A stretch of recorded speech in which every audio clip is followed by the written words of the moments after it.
Good morning. In the series of economic lectures, earlier we have discussed about the poverty measurements, pre-independent India and post-independent India. In the same series, we will continue several terms. Those are related to the poverty. This is the last lectures related to the poverty. Here I mentioned about poverty ratio and head count ratio. What is the poverty ratio and head count ratio? Poverty ratio and head count ratio, number of poor divided by the total population into 100, number of poor population divided by the total population of a country, then multiplied by 100. Number of poor divided by the total population, outcome is multiplied by 100. So this is the ratio of poor as compared to the total population. How much poor peoples are living in a country. So it is counted as a per head. How many peoples are unable to fulfill the basic necessities? How many peoples are unable to meet the basic expenditures that fixed under the poverty line or poverty limits. So if a number of peoples are unable to generate such an income which meet the basic necessities, so they are counted as a head count ratio or poverty ratio. Next point I have mentioned here, poverty gap index. Poverty gap index means poverty line minus average income of the poor divided by the poverty line. So it is also the average of poor peoples in a country compared to the poverty line. Just imagine, we have mentioned here, someone is earning 100 rupees, someone is earning 70 rupees, someone is earning 50 rupees, someone is earning 30 rupees, someone is 20, someone is 10. If a country has limit, if any individual earn amount approximate 30 rupees, approximate 30 rupees or below it, so it will be considered as a poor. If any individuals has doing expenditure approximate 30 or below it, so they are considered as a poor. So in poverty gap index, it estimates how many people say are below this average and this limits. Under poverty gap index, we measure how many people say and how much shares of the poor in a country below this poverty limits. What is the average of the poor population compared to the poverty line? What is the average income or expenditure of the poor population compared to the poverty line? So unlike head count ratio, we just count number of the poor. Head count ratio means number of poor divided by total population multiplied by 100. This ratio just mention about the how much populations are poor in a country. Poverty gap index shows how far the poor are from meeting the poverty line. Its poverty gap index measure how far are the poor in a country to meet the basic necessities compared to the poverty line. Suppose that this is the poverty line, and what is the average expenditure of these poor that reeling below this poverty line limit. So, and what is the population, those having a gap from this poverty limits, they are called the poverty gap index.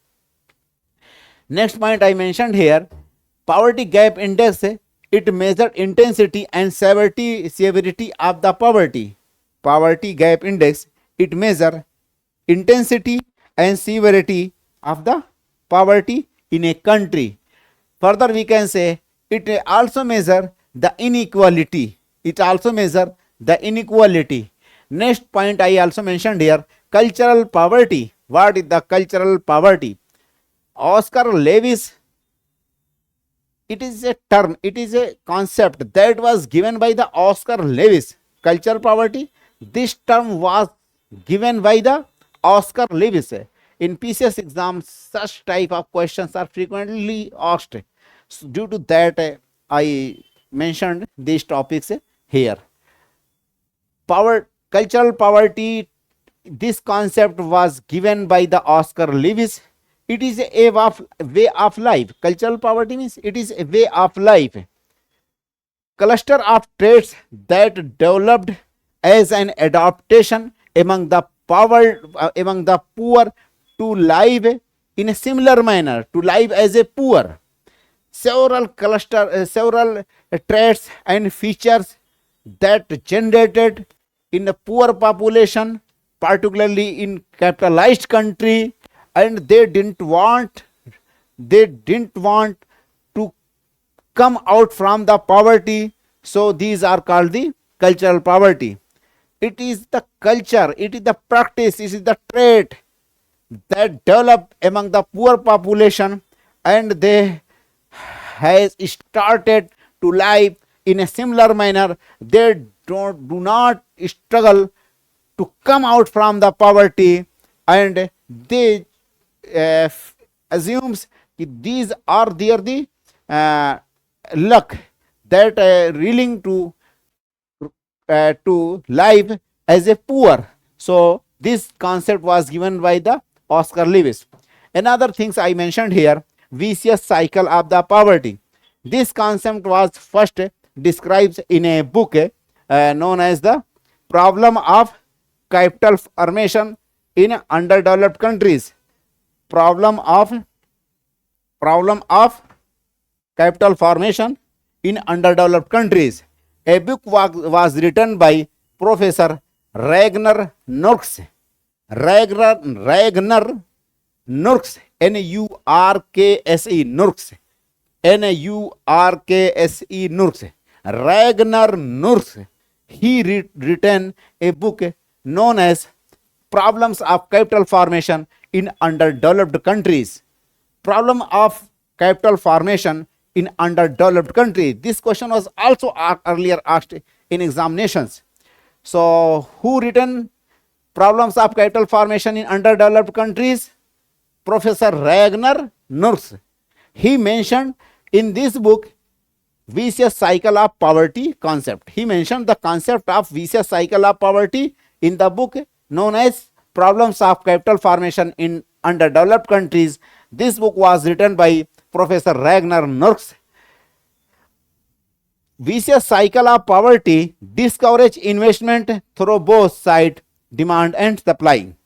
The concept of a vicious cycle of poverty I mentioned, I try to mention here. Certain sections of the populations, when they come under the poverty, so they are unable to make their basic necessities like education, health, and skilling, and not able to fulfill their other their requirements. So the real always under the poor. If they are poor, so they are not having purchasing capacity. If they are the poor, suppose that anybody is poor, not having the purchasing capacity. If a large number of people are poor, they are not having purchasing capacity, its mean demand will decrease. अगर लोगों के पास इतने पैसे नहीं आते हैं कि अपनी जरूरतों को पूरा कर सकें, इसका मतलब लोगों के पास पैसा कम है, परचेजिंग पावर कम है, तो उसका मतलब कि demand will decrease in another way. If poor populations are unable to fulfill their basic necessities, then how they can save money? How they can save money? They can't save money. So here their saving will decrease. Their saving will decrease. If their saving is decreasing, then automatically their investment will also decrease. If their saving is decreasing, then their investment will also decrease. If their investments will decrease, so capital cannot be generated to establish the factory, to start the enterprise. Its main supply will reduce. Its main supply will reduce. If supply will reduce, then demands cannot be fulfilled. Then demand cannot be met out. So in the same manner, investment through the both sides, means demand and supply will reduce. Okay, so he mentioned in this book. And now I want to close our class.